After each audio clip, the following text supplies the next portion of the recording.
At church, when the worship music is loud and the drums are driving, I have no problem singing out. I'm right there in it. But the moment the room gets quiet, the moment the instruments drop out and I can actually hear my own voice, I freeze up, I hold back. And for a long time, I didn't understand why I locked up like that. But when I finally paused and looked back at my journey, I realized the spiritual battle I'm fighting with my voice today actually started in an attic garage band over 20 years ago.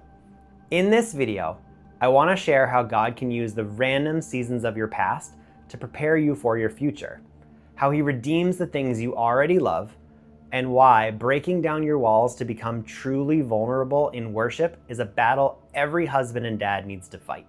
Growing up, music was my entire world. I would just get lost listening to it, but it wasn't pointing me towards faith. On a daily basis, I was listening to Blink-182, New Found Glory, and Panic at the Disco. It was high energy, catchy pop punk, and I loved it. The passion really sparked because of my friend Jason. He lived for music and pulled me right into his world. He and I, along with a few other guys, started jamming for fun in the attic above my parents' garage. When we were up there, we played a bunch of covers of Taking Back Sunday, Blink, and more. We'd even head over to Jason's house to record stuff just for fun. We weren't trying to do anything serious, we were just playing for the pure fun of it. But the attic is exactly where I first fell in love with the guitar. It's also where I first started hiding my voice.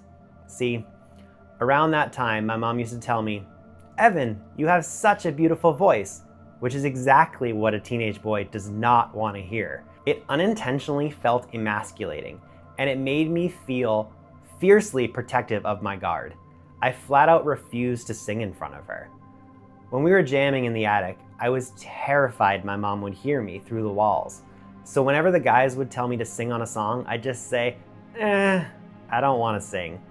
It was kind of my way of just pushing back, rebelling against my mom's compliments, and keeping my walls up.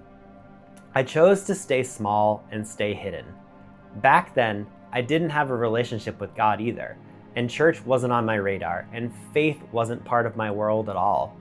But looking back, music already had this unique power to bypass my guard and change how I felt. I just had no idea who was actually using it, or how long it would take me to finally give Him my real voice. By the time I got to college, my roommate Mike was a drummer and got me into bands like Switchfoot, Amberlin, and Reliant K. I played their music all the time because the sound and the energy completely resonated with where I was in life. Mike and I would spend hours learning songs on the guitar and making up our own stuff for fun. I also loved the atmosphere of live music, so we'd go to concerts near our college every chance we got. But here's the thing I didn't realize at the time. All of those bands were Christian bands. They were writing heavy, honest lyrics about faith, doubt, and pointing towards something bigger than ourselves. I was just singing along because the hooks were fun. But God was playing the long game.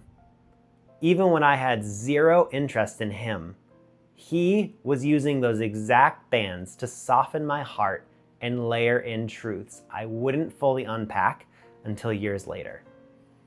He knew music was the one language that could break through my walls. And what blows my mind looking back now is that during that exact same season in college, I started getting into recording videos. And I even took a few video classes and photography classes just for fun. Look at how God was simultaneously planting the seeds for my future. Think about it. The passion for music that started in the attic band, combined with my love of video, God wasn't just giving me hobbies. He was giving me the exact blueprint for what I'm doing right now. Today, I get to use that exact combination of music and video right here on YouTube to help other men lead their families well. God took the things I loved doing just for fun as a young guy, redeemed them, and turned them into a tool for His kingdom. He was setting up the pieces for this ministry long before I even knew the game. Everything started to shift when I met my wife, Theresa. When we began dating, we found a church to attend in New Hampshire. Coming from a background of music and concerts, walking into a church with a full live band playing worship music caught me completely off guard. It connected with me in a way that traditional sermons never could have at that stage. The depth of the sound filled the room, and for the first time, I actually wanted to be there. The music was drawing me in, and I started listening to worship music on my own throughout the week.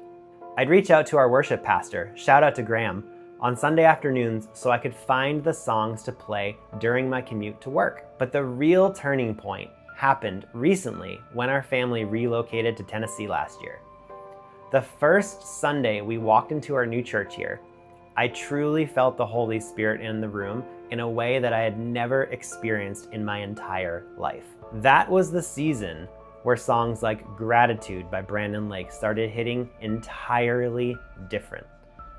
Singing lines like, all my words fall short, I've got nothing new, how can I express all my gratitude, isn't just a catchy chorus anymore. It becomes your actual testimony. But I want to be completely transparent with you guys, because this journey isn't all easy victories. There's a specific boundary I'm still fighting to break through. Like I said at the beginning, when a worship room is loud, my voice is covered. I feel safe. But when the music fades to just an acoustic guitar or vocals, I notice myself holding back. The vulnerability of being exposed makes me want to keep it small. I struggle with it at home too. I'll pick up my guitar to play, but if I know Theresa or Jacob are in the next room, I'll barely whisper the words. Theresa has a beautiful voice, and she worships with this effortless, natural freedom. I look at her and think, I want that. But the internal critic pops up. It's like the echo of my teenage years telling me, you don't sound good. What if it's awkward? As men, we're conditioned to keep our guard up and stay in control. But worship isn't a talent show. It's about giving God an honest offering. I'm incredibly grateful for Theresa's grace through this. She never judges my shaky steps towards vulnerability, and that kind of support is exactly what we need as husbands. If you're a guy wrestling with that same pressure to stay guarded or trying to figure out how to biblically lead your home through heavy transitions, I actually open up time in one-on-one coaching calls. The link is right below in the description if you ever want to connect and walk through things together. And what's wild is looking at where God has me today. I still love that raw concert energy, but now it's focused on something eternal. Even cooler, God completely redeemed my taste in music. I recently discovered artists like Bodie, Stephen Stanley, and Daniel Spriggs. They have the exact same punk, rock, and alternative undertones that drew me to Panic at the Disco, Blink-182, and more over 20 years ago. But now, the message is pure truth. As I look back on this timeline, there are 4 key takeaways I want to leave with you today. First, God is pursuing you before you even realize it. He knows exactly how to get past your specific walls, even through secular activities or avenues or hobbies you think are random. Second, God redeems what you love. He doesn't just replace it. He doesn't erase your personality when you follow him. He takes your natural passions and points them towards his kingdom. Third, your past is preparation. The things you are exploring or messing around with right now might be the very tools God uses for a calling 10 or 15 years down the road. And fourth, vulnerability in worship is a battle worth fighting. Don't let the fear of not looking or sounding perfect keep you from giving God your raw voice. The quiet moments are usually where he wants to meet us the most. If this story hit home for you, or if you're a dad fighting to break down your own walls to lead your family biblically, hit that subscribe button. We're going to keep having real, unfiltered conversations right here. And if you want a space to actively dive into this man-to-man, I open up one-on-one coaching calls where we can map out how to navigate these spiritual transitions together. The link to book the call is right below in the description. And before you go, drop a comment and let me know, what was the first song that actually made you feel the presence of God? You can also click right here on the screen to watch more of our journey and catch some of our other videos. Thanks for watching, guys, and God bless.